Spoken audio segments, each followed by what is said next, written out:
What's up, dude?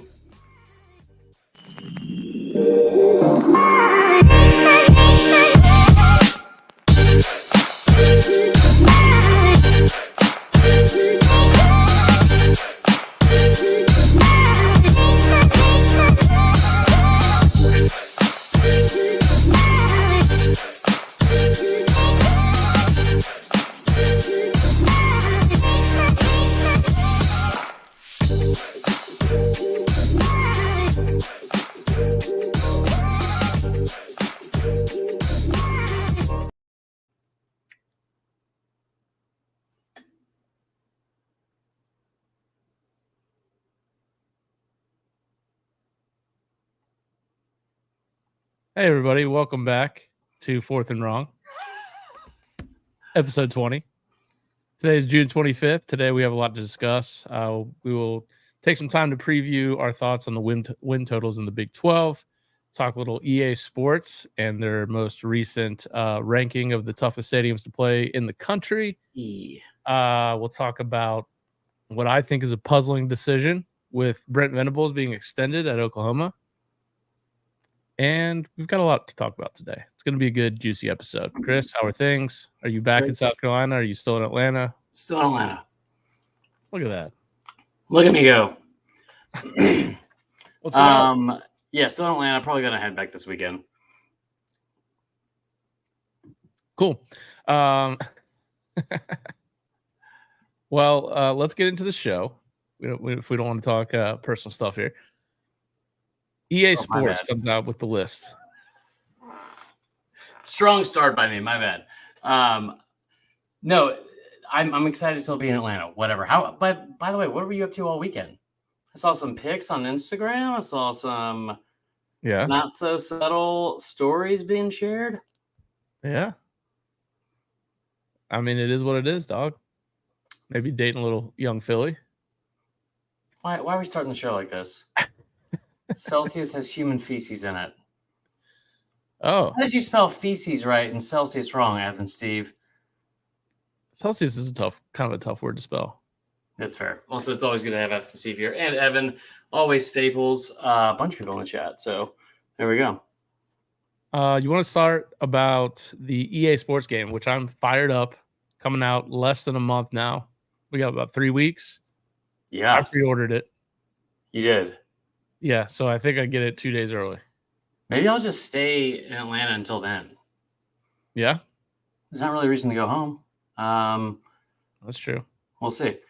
I'm pretty pumped about it too. Like, I'm trying to think about, like, now that college baseball's over, hockey's over, there's Major League Baseball, of course, but like we're in like the thick of countdown to football season. So I was trying to figure out the things I'm excited about that are coming up. I don't know how many days until the game comes out. Evan, do a quick math on that, and tell us what that is. I do know that I am 29 days away from seeing Creed. Here or somewhere else? In South Carolina. Okay, I know they're coming here to playing in Alpharetta, which I got tickets to. Yellow Card and oh god, Third Eye Blind. Third Eye Blind. Yeah. At Chastain, right? I believe it's in Alpharetta. Wow. Okay. Yeah. I saw Third Eye Blind and Jimmy Eat World in Chastain like 2 or 3 years ago. Third Eye Blind is a very underrated band. Oh, they're great. Yeah. I mean, that's like the 90s if you wanted to put it into a song. Okay. Yeah. Pick any one of them. He said 59 days. That's not right. 59 days? Till the game comes out. It's less than 3 weeks, you said. Anyway, whatever. We'll get into it. Yeah. That makes more sense. 59 days to the start of the season. I think they're like 66 days until the start of SEC football, which is nice. But anyway, it's like 2 weeks until Big 12 Media Days. Really? Yeah. They're the earliest one. I think they're July 9th. Okay. So, well, like this is like a thing now. They're going to roll out. I think it's like daily for the next, I think like 5 or 6 days. EA Sports is rolling out a ranking or something. It's a component of the game, but it's like, here's the top 25 toughest places to play. Here's I don't even know what the other ones are. I'll have to go look it up. but that's the main part of it. And so they released the top 25 places, like the toughest places to play. Yeah. And it was based off of multiple things. So it wasn't just like, hey, this is the loudest place. This is the, whatever. So I think, and either way, people lost their minds, but of course. Yeah. As they always do. Yeah. I think I watched a YouTube video of, how they invited a bunch of like college football writers to play the game in Orlando. Mm-hmm. I think it was maybe Andy Staples that basically that home field actually plays a pretty big part in the game. And especially if you have like a freshman quarterback coming in on the road in one of these environments, like the game takes away pieces that you would have if it was like a senior that'd been on the team for 4 years. So it's like super realistic like that, which I think is really cool and something that I don't think you really get in Madden as much. Yeah. But yeah, so the rankings came out for the toughest environments to play. Oh, there you go. there you go. I mean, this is the top 10. We'll go through the entire top 25. I know it's just difficult to see or like zoom in on it, but like, so going through it, 25, I think was Mississippi State. And by the way, here's the criteria. It's factoring historical stats such as home winning percentage, home game attendance, active home winning streaks, team prestige, and more. Okay. So Mississippi State, a lot of team prestige. Tons. Yeah. Cowbell. People love the cowbell. I've heard they're going to have the cowbell in the game. Boise State, 24. Okay. I mean, yeah, fine. Yeah. Arkansas, 23. Okay. Have you ever been to Arkansas? Have you ever played, or have you ever not played, but have you ever been to a game there? I have not. I feel like it's a place I want to get to, not specifically because of the stadium, but because of the fact that like it seems like it's one of the most beautiful. I think it was voted like 4th most beautiful campus in the country not that long ago. I will say the stadium does not get enough love because it's a very big stadium. Okay. How many seats do you remember off the top? I want to say it's like 80 or something like that. Yeah. I think that would be a cool game to go to. Michigan State 22, Notre Dame 21, Iowa 20. I've heard they're putting the waving at the kids in the game. That's pretty sick. Which is awesome. 19 Texas, 18 Utah. I personally think Utah should be higher considering they never moved there. Virginia Tech 17. I doubt they're gonna have the Metallica intro just because they'd probably have to pay for that. Oh, I didn't think about that. Yeah. But that'd be cool if they did. Michigan at 16. Pretty soft for having 110,000 fans or whatever. They nailed that one. They got that one absolutely right. South Carolina at 15. Auburn at 14. Saw some consternation on the Twitter sphere today about that. 13 Tennessee, 12 Clemson, 11 Oregon. And then we'll put up the top 10 here in a minute. So yeah. All right, so hold on, real quick. Let's go through 11 through 25. What like the things that stood out to me most? I think they nailed Michigan, and it would have been easy to be like, well, they win a bunch of their games there. It's look at the logo on the helmet. It's the big house. It's like 110,000 people. Blah blah blah. That is the way that place is built. Is not that tough of a place. It's not that loud of a place. Like they get a ton of 11 a.m. games there. It's not like a bunch of night games. I mean, they have a good record there, but at the same time, it's like I don't think that it's that stadium is not built in a way like LSU, for instance, is really loud for one reason because they built dorms into the side of it and then built the stadium on top of it. So just the angle of like where the acoustics hit in that stadium make it super loud. The way some of those other stadiums are built, and just the crowd in general. It's hard to get that up for an 11 a.m. game, and that's like every big game they have. I thought they nailed that one. I thought South Carolina, like 15 through 13, felt wrong. I would throw Clemson in there too. I think Clemson should be higher. That's fair. And here's the thing: so they factored in historical stats, home winning percentage, home game attendance, active home winning streaks, team prestige, and more. So they really didn't factor in like crowd size or like people's experience of how loud it gets. It's really just based on like records and how well you've done there, essentially. Which I think a lot of Auburn fans were frustrated about because it's like being behind Georgia had a lot of people upset or be behind Bama. It had a lot of people upset, like from the Auburn camp. You look at the records, like Auburn has lost like 10 straight in Athens. I think they've only scored over 13 points twice in that span. It's been they have gotten their brains beat in every time they've gone to Athens. You look what they've done in Tuscaloosa. Like besides 2010, they've lost every game there since 2008. They also have lost every game there. It seems like almost in a blowout. Like the only close ones end up being in Jordan-Hare. That being said, like both those teams are just really good. They're tough to beat anywhere. So right. I get the frustration. I will say from the best environment standpoint, I went to Auburn. I posted a video of it today. They were 3-6. They were facing a 3-6 Texas A&M team. One of the best environments I've ever been in for college football. To be fair, though, was that a Cadillac's last game? It was his first game as a head coach. First game as head coach. Yeah, that's right. Yeah. But to be fair, that's not the hardest places to play. That like the best environments. It's just the toughest place to play with all these factors. And one of the factors they have in there is like the records and like winning at home. I mean, Auburn's 9-10 at home against FBS teams in the last like 3 years. Yeah. There you go. Let me ask you this. Out of this top 25 list, what places have you been to a game at? Bama, LSU, Georgia, Florida, Clemson, Auburn, South Carolina. That's it. Okay.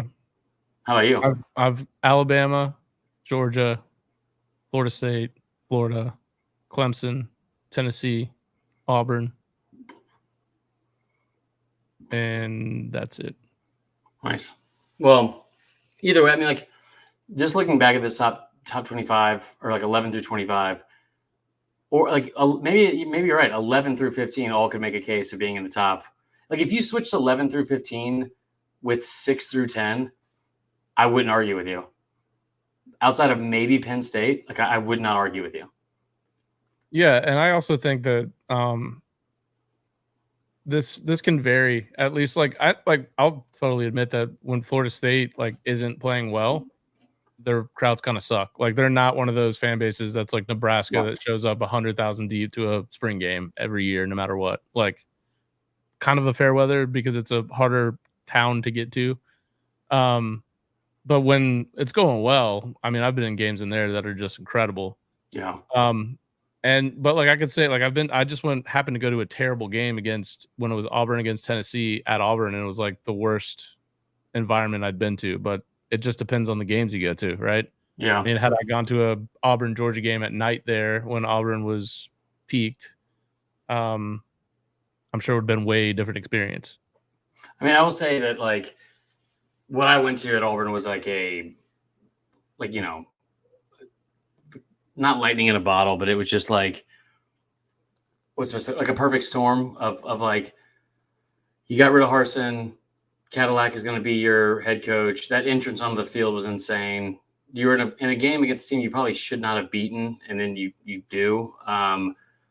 But yeah, I don't know. I think like the ones that I was surprised there was as much issue with, like Georgia at 5. I think that like I saw a lot of people that are like, I've been to a bunch of Georgia games. It's never been crazy or loud. Like, I mean, yeah, depending on who you're playing. Like when I think of Georgia and Sanford Stadium, I think of what I saw. Like, I think of like the 2007 blackout against Auburn. I think of that Notre Dame game. The Notre Dame game. I think of the what do you call it? The 2021 game against Arkansas, where it was a 12 noon kick, and they got to like 134 decibels, and like they could not have been louder from start to finish. I definitely think of the 2022 Tennessee Georgia game. Mm-hmm. That being said, also again, I think Tennessee should easily be in the top 10. But that 2022 Tennessee Georgia game, like and Arkansas, they both had like records for like how loud it was in that stadium, and environment wise, like it was absolutely elite for both of them. So that one I was kind of confused about because it's like, yeah, sure, you could say like, well, it's not that loud every time. Yeah, it's not loud when they're going to beat so-and-so by 40, but the night game against Ole Miss last year, night game against Kentucky, that 3:30 game against Mizzou, when Georgia, it's specifically when Kirby Smart has called on Georgia fans to get loud over the last couple of years, they've absolutely responded. Now that team at number 2, I would definitely have LSU above Alabama. 1,000%. Yeah. 1,000%. I've never been to Ohio State. It does seem loud. I would have Bama behind. Geez. I mean, I would probably have them outside the top 5 for sure. Yeah.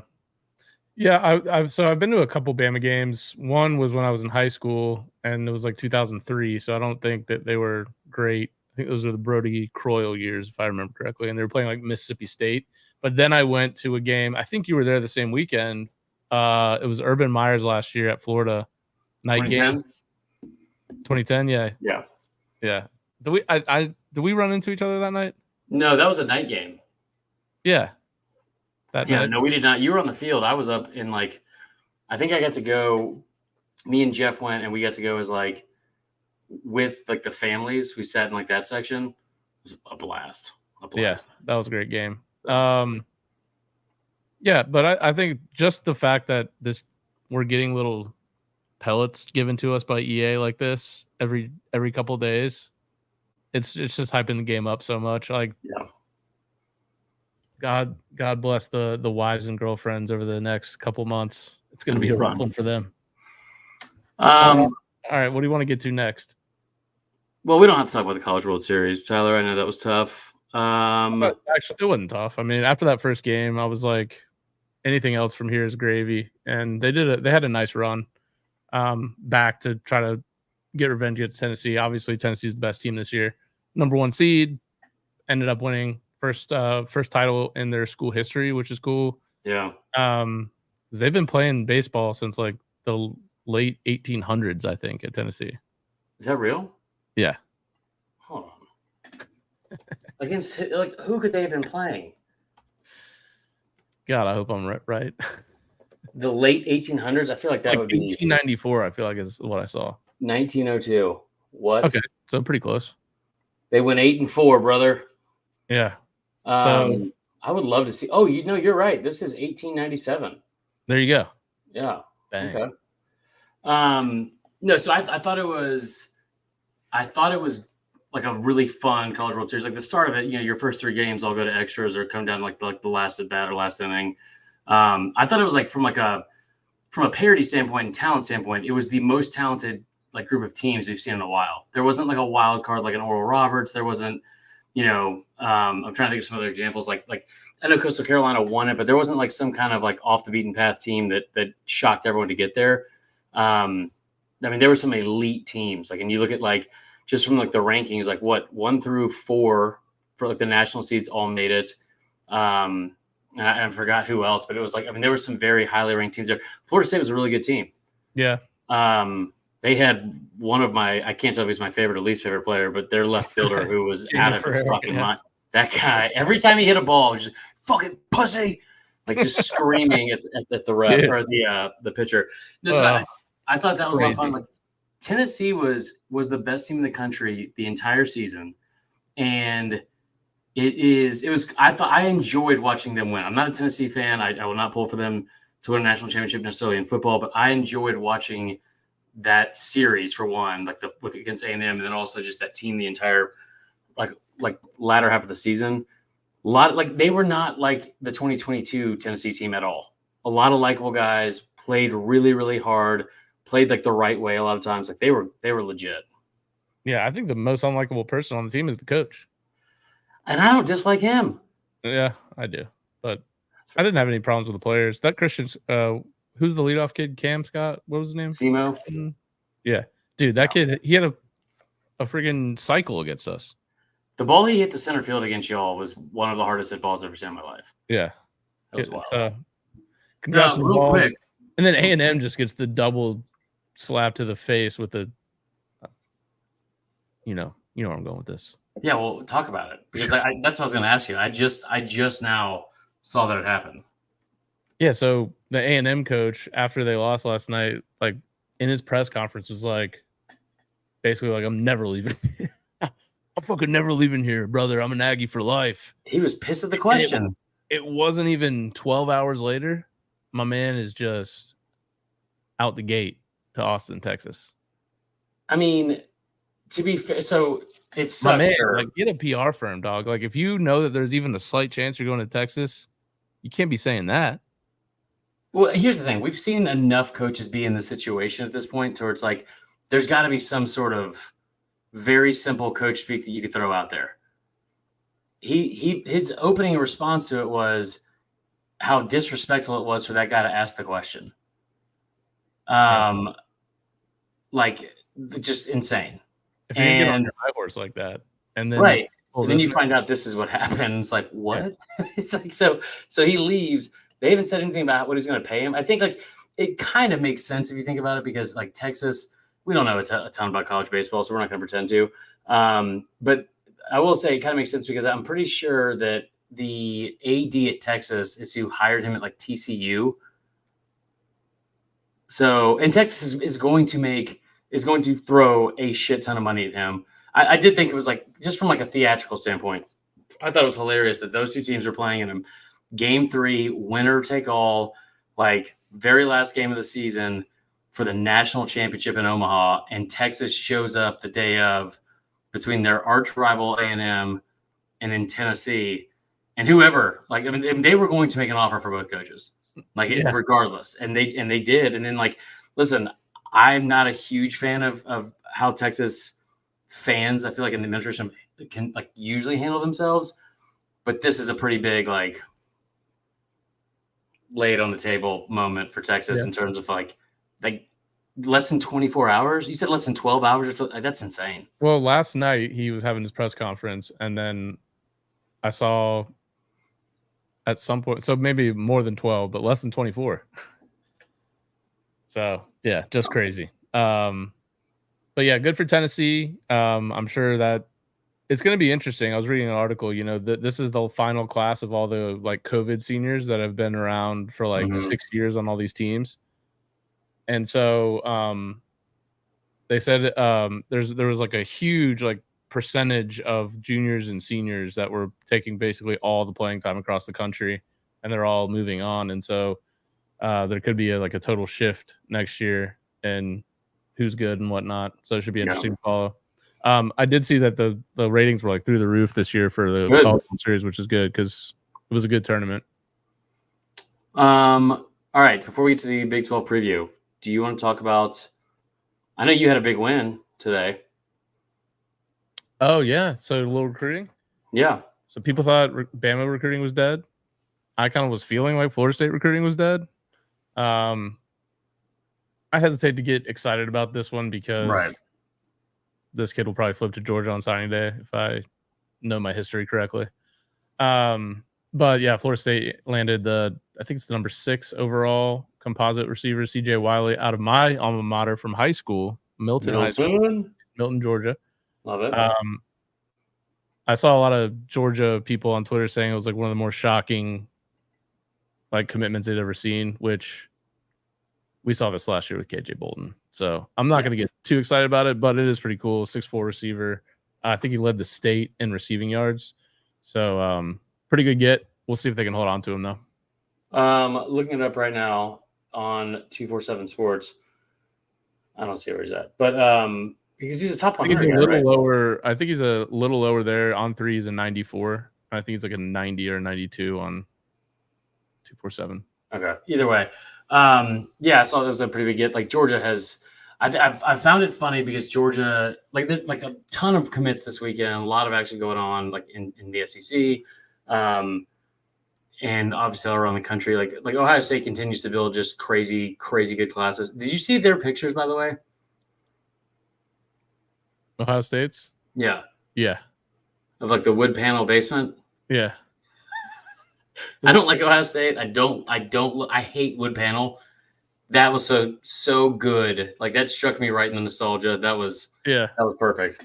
But then Georgia, like I think one of the things that I've been hearing, we talked to Graham Coffey last week on his show, and I think Justice Terry, who recently, or maybe it was Isaiah Gibson, who recently decommitted from USC and then committed to Georgia, made a comment about how there's only one school that all these other schools continue to talk bad about, and it's Georgia. And Lincoln Riley got a couple of wins over UGA and Kirby early in this cycle. Got a couple guys from Georgia, and then also obviously has Juju Lewis, and he tweeted something out about like that was either a play on words or something, like digging at Georgia, like because in rubbing it in, I guess. Lincoln Riley did when they committed. Yeah. And then you compile that with the fact that like USC and a lot of other schools are negatively recruiting against Georgia. I think Kirby took that personally, and I think Kirby is going to close with a vengeance in this class. Because this is where I said this last year. Like the scary thing about Georgia is like they will get whoever they want. Like they will get whoever they want for the most part, especially in the SEC and especially in the Southeast. But like what should scare you is like they can go out and get a bunch of 5-stars if they wanted to. But when they start getting like 3-star physical freaks, because at this point, like they're getting depth and they're getting like elite players, but they're getting players that are just absolute physical specimen. And that's what like everyone should be worried about, because it's like it's great to sign a 5-star, but when you've already got several on the roster and you can just start like, playing around like Dr. Frankenstein with some of these fucking kids, it's insane, man. Yeah. Bama got a couple guys. I saw that. I think Auburn flipped a kid from Penn State. The current rankings. Let me see here. And we're about to hit July. Like this is like when like everything now this is like the normal time period for like the cycle. Yeah, like, things are going to start really heating up with commits. A lot of kids took like their final officials through June. Right. So a lot of these kids just don't take it till signing day anymore. No. But they've got on 247, they got Ohio State, then Bama, Notre Dame, Georgia, Oklahoma, Auburn, Clemson, A&M, Penn State, and then LSU. The thing that I have a hard time with on this is LSU is 10th on here. LSU is like, I think second, or they're third on 3, which is a composite of the entire of like, I think like every single site.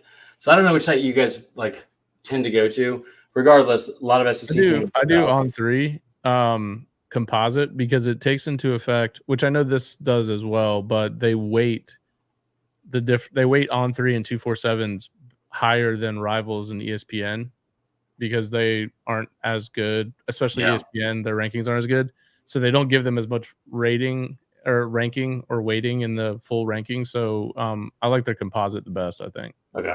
Well, that one has Ohio State, then Georgia, LSU, Bama, Clemson, Notre Dame, Auburn, Oregon, A&M, Oklahoma. So kind of, similar list. Right outside that, you still see USC, you see Tennessee. All of this will change in a matter of hours to days, I'm sure. I hate to be negative about it. I still have a hard time getting super pumped about it because so much changes constantly with recruiting. And especially in this day and age, you need to wait until the very end until, because just in case if there is some kind of like shocking flip on signing day or right before or whatever. So it's hard for me to still get into it, but I will say I'm pretty pumped that DeBoer is doing such a good job. Yeah, that was kind of your one. If you had to worry about hiring him, everyone said that because he's not from the area, he's not going to be able to recruit. Thus far, he's doing a great job. So, one other SEC team to touch on real quick: Brent Venables gets an extension from Oklahoma. I didn't get this. Like, what has he really done in the 2 years? I'm not saying that he should be fired by any means, but like, to sign a huge extension just seemed a little weird to me. What do you think? Yeah, I didn't really understand. I just pulled up the article on 3 about it, and Jesse Simonson says that what they're basically doing is investing in stability. Okay. I like. So where was he going to go? I don't know. Back to whatever fucking planet he spawned from. Yeah. What's up, Wesley Williams? How about the Bulls? Yeah, Venables is. I don't think he's a bad coach. I thought the year 1 overreaction was just that, an overreaction. I think they went like 6-7 that year, including the bowl game. But last year, they win 10 games and they were a better team and have a big win against Texas and all that. It'll be interesting to see what they have this year because, Jackson Arnold is going to be in his first year as a starting quarterback and he's going into a new league. The schedule is brutal, but it says that so Venables is 16-10 and as the head coach at OU, he was rewarded with a contract extension with a raise of roughly $925,000 annually. That part is what's very confusing. It was only a 2-year extension for less, like a little over $900,000 a year. Someday these ADs are going to come together and they're going to say, we cannot let this happen anymore. Or we just have to continue giving these coaches raises every single year, even though they lost 4 games, 5 games, because we need stability and these guys are just going to get poached. Like they can't let these agents keep playing them like this. It's just insane. I mean, they've gotten better at it. But I'll give you another example. We were talking about the baseball thing earlier with Texas. Tom Hart tweeted this today. The last time the Texas job came open, 9 different head coaches got a raise. I mean, how many times do we see that with like Jimmy Sexton and around the SEC, especially when there's like, when there's some sort of position possibly open, someone might bolt for somewhere. Like, I mean, I don't want to say the worst one, but it feels like it's the worst one.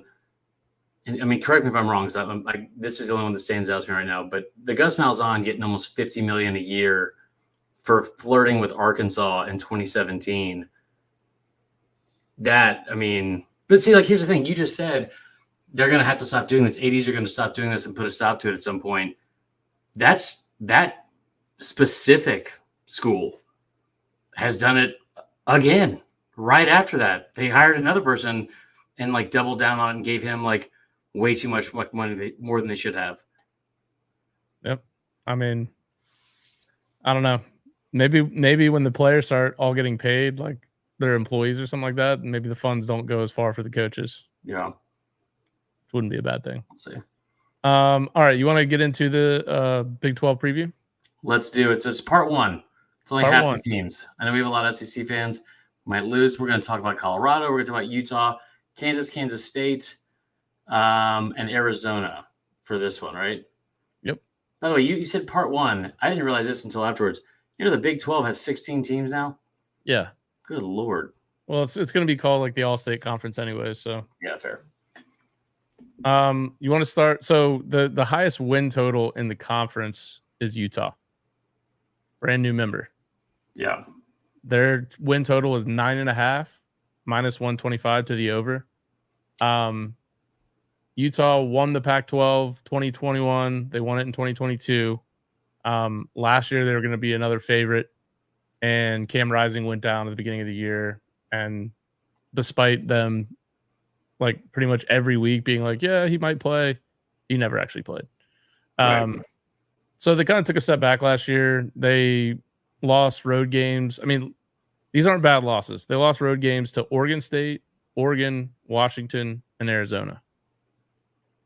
Okay. I believe Arizona won 10 games last year, if not 9. Washington was in the championship. Oregon was a strong team. Oregon State was a strong team. All on the road. Then they lost in the bowl game to Northwestern, which was kind of a shitty. But Cam Rising, for some miracle, is back. It's got to be his 8th season. It's unreal. Along with 15 other starters. They should have an easier schedule than they had last year in the Pac-12. They've got better depth. They've got better depth at running back, receiver, quarterback even. I really like the over here on Utah. Their road games are Utah State, which they've won 14 of the last 15 games against Utah State. They go to Stillwater for the first time ever. So that'll be early on too. Yeah. They go on the road to Arizona State, which they've beat them 6 of the last 8. They beat them last year 34-13, so I don't think that's a tough road game. Houston, worst team in the Big 12, at least win total wise. Go to Colorado. We'll see what Colorado looks like, and we'll preview them here in a minute. But you talk about like physicality and strength for Utah and what Colorado was last year, especially on the O-line. I don't know. That's a tough one. And then UCF, first time they've ever played UCF. So this is my least favorite game of the year. That's their rivalry weekend, last game of the regular season. Yeah, so they won't have the brutal heat of like Orlando in August. True.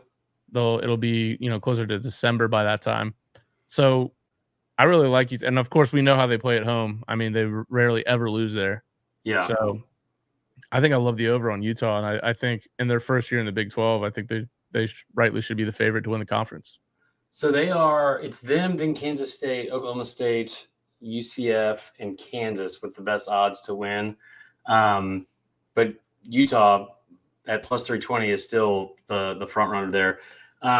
What's interesting is, like I said, Oklahoma State's plus 800. You look at Lindy's in the preseason mag, that they have Oklahoma State ranked 12th, which is the only team in this conference ranked ahead of. I think it's Wesley Williams. That's the only team ranked ahead of Utah. Like you brought up the fact they returned like a ton of starters, right? They're gonna not be as good in the run game. They're gonna have a little bit of they're gonna have some turnover there, and then have to replace some production there. But what I love about them is they only have 4 out of their 22 starters are underclassmen, right? Like Utah just feels like it's never a place like, hey, we got a huge recruit. He's going to come in as a freshman and just dominate. Like 18 of their 22 starters are upperclassmen. 12 of the 22 are seniors. You return, I think, at least 7 starters on defense. So, and I believe on defense. What's that? They returned 9 starters on defense. 9. Thanks a lot, Lindy's. You're fucking me up. And that's a defense that was ranked in the top 20 in rush defense, but they're actually ranked 4th. Total defense and also scoring defense, which that's another mainstay. It feels like they're all, like Utah's always going to be well coached, and it feels like they're always going to be like very fundamentally sound and stingy on defense. We saw them play last year. The schedule is kind of tough in terms of the number of games they play against Power 5 opponents, because they have 10 games against Power 5 opponents. I think they're playing 10 games against the Big 12 because they played Baylor last year and they just kept it, and they have them at home this year to start. At Oklahoma State is huge. You get Arizona at home, like you said. BYU could be tricky, but that's a rivalry game, and you have a week off beforehand. Mm-hmm. But I love the fact that they don't get Kansas State. Love the fact they don't get Kansas. Yeah. Like that's very, very beneficial for them. I'm going to take Utah to cover the 9.5. I think they're easily a 10-win team. And I don't see anybody on this schedule that's going to necessarily jump up and shock them. Like, I think you could say they lose to Oklahoma State, right? Like that might even just be like a chalk game that they would be expected to lose. Mm-hmm. But outside of that, like maybe at UCF, like I don't know where else. I love where it falls on their schedule. Last game of the year. So you take away UCF's benefit of having like extreme humidity, extreme heat. Like when Utah played Florida last year, 2 years ago, I guess it was. Utah coming down to the swamp in August. It's disgusting. Yeah. I mean, you're just sweating through your shorts, like just standing around. It's disgusting, yeah. Yeah. Also, Utah is a 1-point favorite in that Oklahoma State game. Yeah. Which would lead me to believe they might be favored in every game they play. Yeah. So I like the 9.5. Yeah, agreed. Where are you going to go next? Let's go Kansas State. They're the other team with 9.5, but the juice is to the under on them. They're plus 125 for the over on Kansas State. Took a step back last year after winning the Big 12 in 2022 against TCU, the team that ultimately played in the championship game. They were 9-4 last year, 4 road losses by 3, 8, 3, and 7. That's crazy. So they were pretty close to being over this win total last year. They do lose Will Howard. He's a projected starter at Ohio State. I actually think Avery Johnson, their quarterback that came in last year for Will Howard when he got hurt, he definitely has more upside. And I think he actually could be better. And Phil Steele's magazine said that Avery Johnson would have won the job even if Howard stayed. So that's why he left. They get the running back, DJ Giddens, back. He had 1,200 yards last year, 10 touchdowns. On the flip side, their top 2 receivers are gone, and they lose 4 of their starting O-line. So that's going to be a work in progress. But love their coach, Kleiman. I think he's one of the most underrated coaches in the sport. They get 5 of their top 6 tacklers back on defense. Defense should be solid. They actually had a rare down year in special teams last year. That should be improved. I feel like every year Kansas State is doubted, and then they end up being a solid double-digit win team, under Kleiman at least. I mean, he's been there for 6 years. Return 8 on defense. I like the continuity. Yeah. I think I'll go over on Kansas State too. Also love the fact that, like, from a betting standpoint against the spread, listen to this. They've got, in their last 5 years, they have been in the black every single year, by a lot.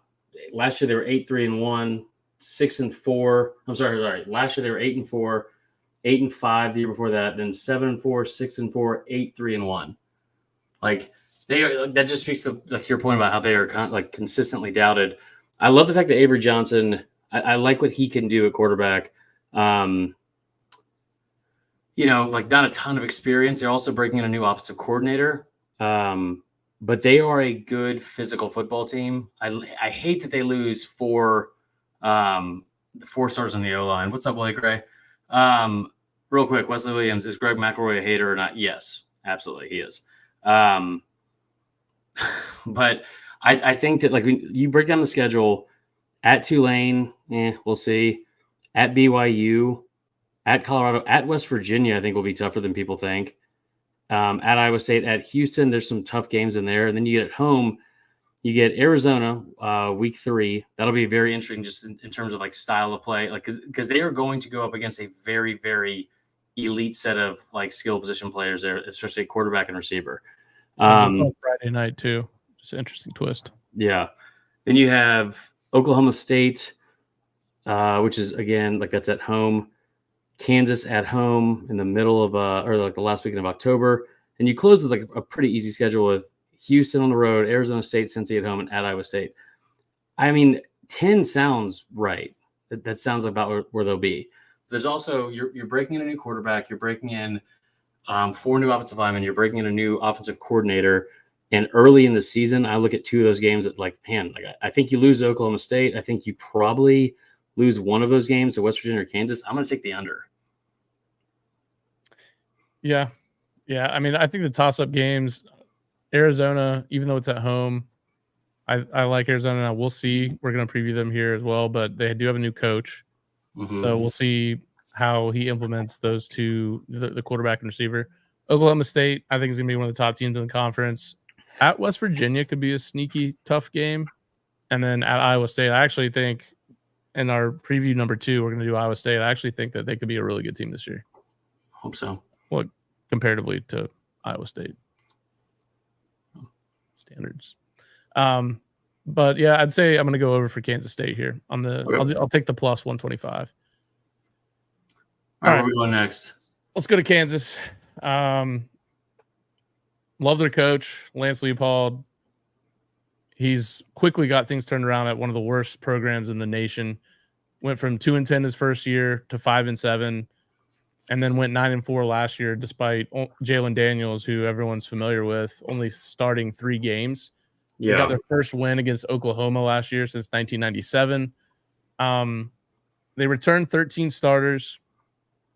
I guess they must have renovations going on because they're playing 4 games at Arrowhead Stadium and 2 at a soccer stadium. So they won't have a true home, like, on-campus games this year, which could play into that a little bit. I hate that. I don't know, man. I look at the schedule, and I don't trust that Jalen Daniels is going to stay healthy. And last year when he got injured, Jason Bean was a really good fill-in. Their backup right now, if he goes down, is a walk-on true sophomore, Cole Ballard. And I just think that Jalen Daniels, if he's kind of the key to getting things going, especially on the ground with his legs, like, I think the risk of injury is high with him, and I just don't trust the backups enough for them to be able to overcome it again this year. So yeah, they've got some tough games at Illinois. I think Illinois is kind of one of those, like, annoyingly like good enough teams, especially if you go on the road, to beat you. Yeah, and also contrasting styles too, because they're going to be playing, like, they'll be very physical up front. Yeah, at West Virginia, TCU, at Kansas State coming off a bye, and Iowa State. So the total is 8 minus 125 to the over. I think I like the under on Kansas this year. So I feel like it's weird because I hate Kansas basketball so much, but football, Lance Leipold is a fun coach to pull for. I think, like, we saw him a couple of years ago, and PFF put out their top 50 coaches or whatever, and he was number 9, and we were like, what the hell is this? And then now that becomes kind of like a universal agreement about him, like how good of a coach he is. I'd say what's interesting is like you talk about the returning starters. In this stupid magazine for Lindy's, they don't even have Jalen Daniels as a returning starter because of how much time he missed last year. Ton of talent at receiver. In the skill positions, you get you turn 2 or 3 starting receivers. You have a really good tight end and Jared Casey coming back as well. Devin Neal, running back. He was kind of the glue, I think, a lot of times last year. They had to hold the whole thing together. But 16 touchdowns. Yeah. But you go to the schedule and look at their offense too. So their offense was in the top 6 in the country in scoring offense, passing offense, and total offense. That's a tough out. Like they're going to put up points regardless. Now their defense was ranked, in the bottom half of the country in almost every single statistical category. Passing, I think passing defense was their highest. They were 56th. So are they going to be improved at all on defense? Because it's like you hate to look at this and be like, oh, is this like an early Josh Heupel type team where it's like you're going to put up a ton of points, and you better hope that Jalen Daniels does stay healthy. I mean, I think we all want to watch that kid play for a full season, but you better hope that he is healthy for the entire season because there's not a lot of depth behind him. Yeah. I will also say that the schedule, you said at Illinois and then skipped over UNLV. I did. UNLV, they were a 9-win team last year, right? That's right. At West Virginia, what I really don't like is that there's not any sort of like continuity or streak that they're going to get to go on during the season. Like most teams, like you get to start out at home and have a couple good games, like in front of the home crowd, play somebody like they're playing like Lindenwood to start, like play someone shitting the FCS or play a couple group of 5 schools or whatever, and get a couple wins under your belt and then get into the meat of the schedule. But when you look at their schedule, they have 0 back-to-back home games. They go home away the entire season, right? And they're already not playing home games. They have so on the road they're at Illinois, at West Virginia, at Arizona State, at Kansas State, at BYU, at Baylor.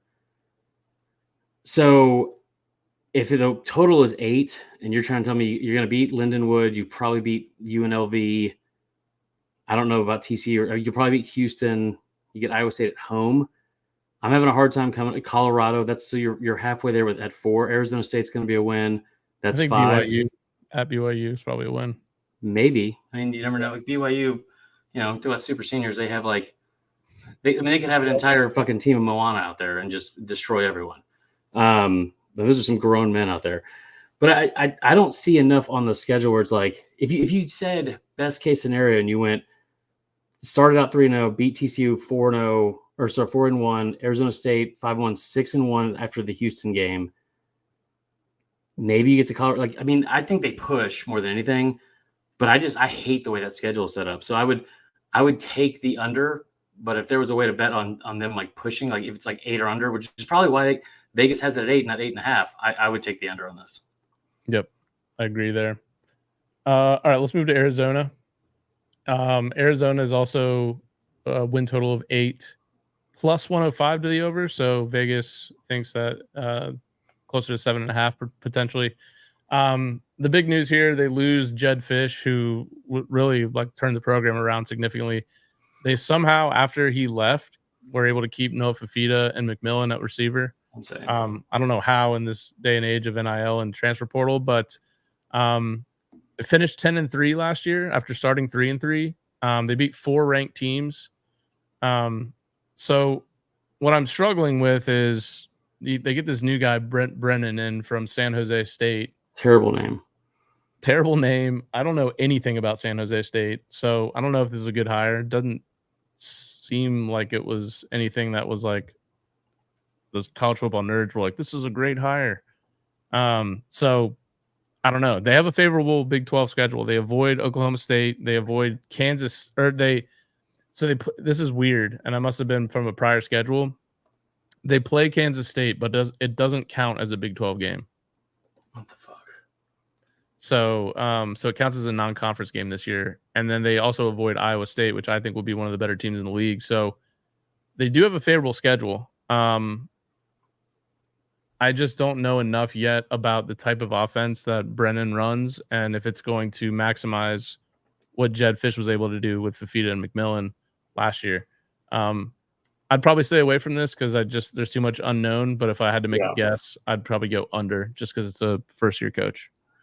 Yeah, I mean, they had a ton of success last year with what do you call it? Obviously with Fafita as a freshman, and you have like I'm not trying to pronounce his name, but McMillan at receiver. Like the fact that you're able to keep both those guys is like, you cannot say how good of a job they did there. Brett Brennan at San Jose State, by the way, was there for 7 years. They went 34-48. He did lead them to a winning season in 3 of his last 4 years. They were actually ranked in 2020, which is impressive. They went like 7-1 that year. 7-6, 7-5, 5-7, 7-1. I think that like this was going to be an uphill battle from a hiring standpoint, no matter what, because of the issues you have like as an administration at Arizona. Like no wonder Jed Fish left. 1, Washington's a better opportunity, and then 2, like you're talking about a $240+ million like issue that athletic department is having because they somehow lost. They lost $240 million. Just have no idea where it went because of like an accounting error. So a lot of uphill battles this year. They're going to be fun to watch because they're going to have one of the best players in the country at quarterback. Maybe it'll be like that 1.5 season where they had who was it? Khalil Tate at quarterback that we all thought was going to be like a Heisman finalist like the next year. So, but you look at the schedule, man. I don't like the schedule. Hate the fact that like out of the one team that you get that doesn't count as a what do you call it as a conference game? It's Kansas State, which is one of the best teams in the conference. Yeah. New Mexico, Northern Arizona, at Kansas State, at Utah. So you're coming out of the gates at 2-2. You better hope that you can beat Texas Tech, which is not a bad football team. At BYU, Colorado should be a fun game. That should be a really fun game. And listen, and they're ranked in the top 25 in several preseason rankings. West Virginia at home. The back half of the schedule does seem to get easier at UCF. Then you have Houston, at TCU, Arizona State. I just don't see where you have 8 wins on there. I can tell you 5 losses because you're going to get 2 in September with Kansas State and Utah. And here's the other thing too is like from a leadership standpoint, what do you have on this team? Like, again, love the quarterback, love the receiver. But this isn't NBA Jam. Like you're gonna have to like have like an entire fucking team go out there, and like in what is probably I don't know if it's a step up from the Pac-12. It's not a step up from the Pac-12, but it will be difficult because you don't have this like the same head coach or the continuity from that. So I think they're going to go under. But they are going to be one of the most exciting teams to watch in the country. And again, like we cannot say enough about how great of a job they did last year because they have that 2-point loss to USC on the road last year in like double overtime or something like that. They had a double overtime loss to Mississippi State, and that's the second loss. And I think the third loss, who was the third loss to, Tyler? Washington. Yeah. And they lost by a touchdown. Right. They lost in double overtime at Mississippi State in week 2, which is if they played that team again from week 3 to week 14, they would have beaten them. They lost to USC in triple overtime. Right. And then Washington at home by 7. And you, like I said it repeatedly last year, like you take away that like unlucky break they had against USC or even just the one against Mississippi State. Like you're talking about a team that at 11-1 could have been, we could have been talking about like a potential playoff team if they would have had like a tiebreaker or whatever, get into the Pac-12 championship, like any of that. Like they were a good football team. Dude, so after that USC loss, they were 3-3. They went the next week they went on the road to number 19 Washington State and won 44-6. Yep. Then they played Oregon State, number 11 Oregon State at home, won that game. Then they played number 20 UCLA at home, won that game 27-10. Then they went on the road to Colorado and won. Then they played Utah, number 16 Utah, at home and won 42-18. That's nuts. and then they beat the shit out of Arizona State 59-23 at the end of the year. And finished the season by beating Oklahoma by double digits. So yeah. But again, Fish gone, I don't know what to do there. So yeah. All right, last team here, probably one that people would tune in to talk about. Colorado Buffaloes total 5.5 minus 130 to the over. So more likely 6 than 5, according to Vegas. You remember when Colorado, that TCU game? Remember how crazy that was, that first game? Yeah, it was awesome. Started 3-0. Like the hype train was just out of control. Colorado went 1-8 in their last 9 games last year. Really signified the lack of depth that they had. Obviously, the big name, Shedeur Sanders, is back at quarterback, 27 touchdowns, 3 picks last year. They lost their top 4 running backs.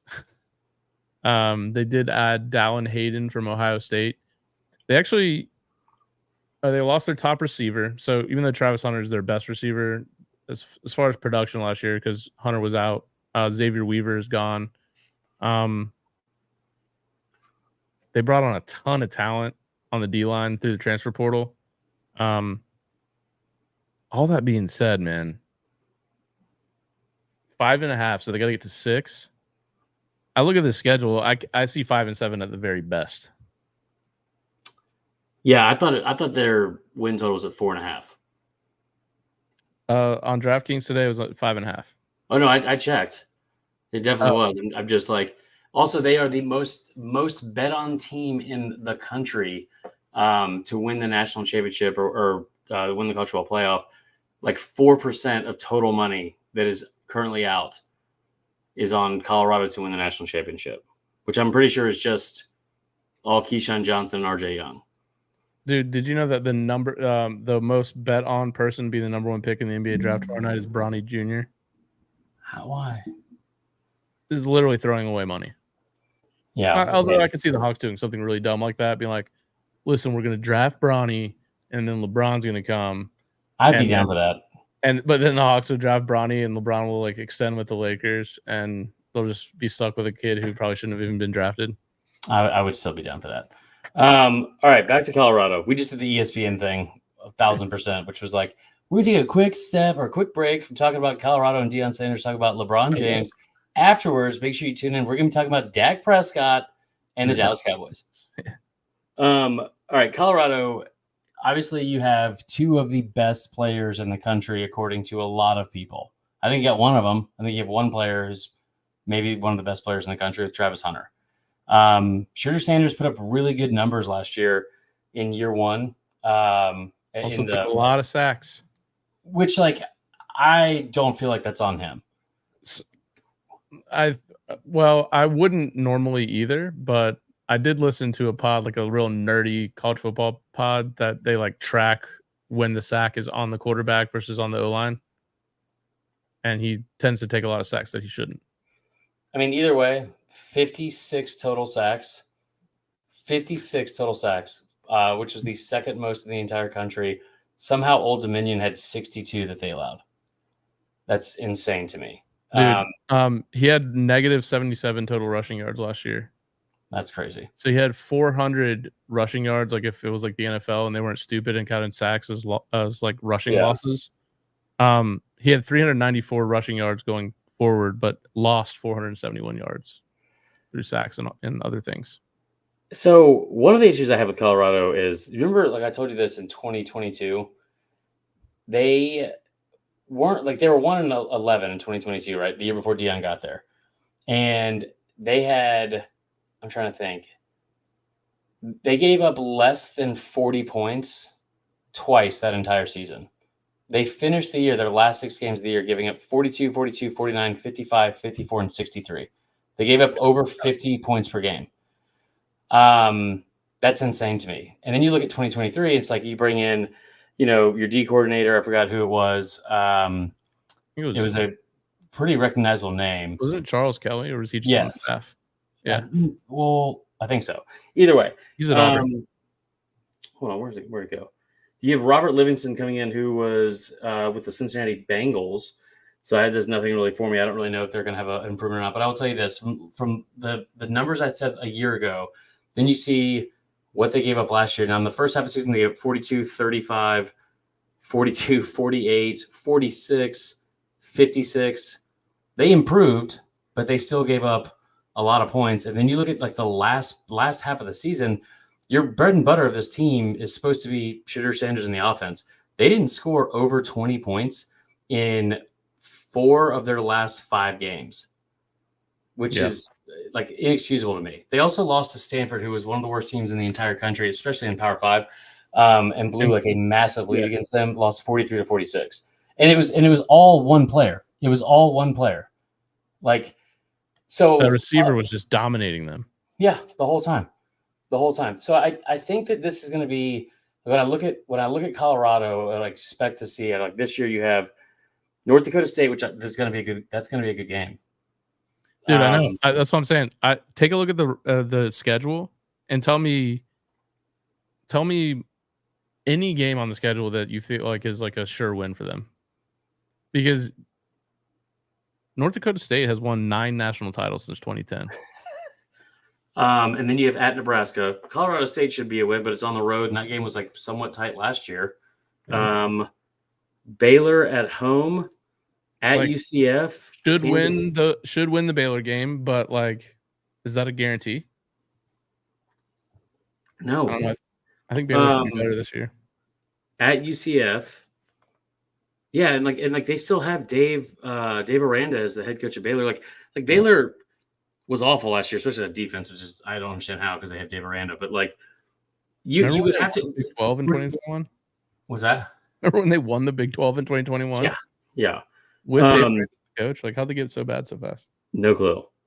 But they get Kansas State at home, at Arizona, Cincinnati at home, at Texas Tech, Utah at home, at Kansas, and then Oklahoma State. So if you're being that is a tough schedule. That's a very tough schedule. Say they beat Baylor, and they beat North Dakota State, and they beat Colorado State. So you're 3-1 at UCF. Don't love it, but say you win that game, you're 4-1. You got to figure out how to get 2 wins against Kansas State, Arizona, Cincy, which I think they'll beat, Texas Tech, Utah, Kansas, and Oklahoma State. I think what Colorado will be is pretty close to what they were last year. I think that they're going to – if I'm being honest, I think they lose to Nebraska. I think they probably lose to UCF. They lose to Kansas State. They will lose to Arizona. They will lose to Texas Tech on the road, Utah at home, Kansas on the road, and Oklahoma State. I think they go 4-8 again. Mm-hmm. And listen, this is a massive uphill battle for Deion Sanders, and we do see the most improvement year over year for a new coach from year 1 to year 2. So maybe they will be better. And like again, Shadur Sanders, he had 40 touchdowns and 6 interceptions his last season at Jackson State. Last year, he was 27 touchdowns at 3 interceptions, over 3,000 yards passing, 69% completion percentage. I mean, like those are really good numbers.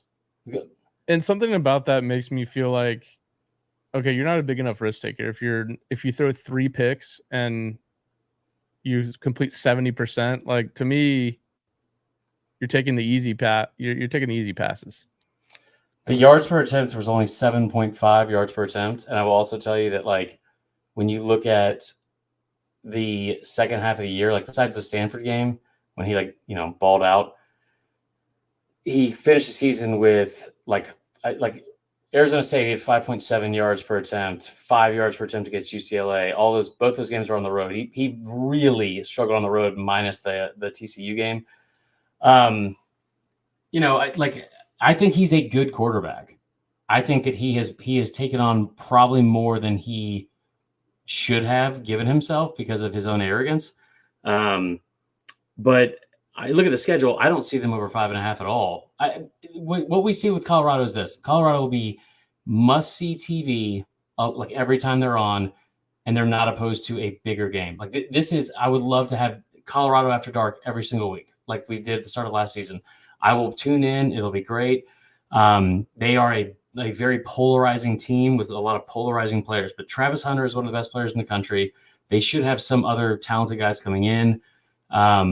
So they should, like, you would assume they would be better, but then you look at the other metrics, man, like they ranked 107th or worse in every defensive category that they were like for rushing defense, scoring defense, passing defense, total defense. They were actually ranked 120th or worse in 3 out of the 4.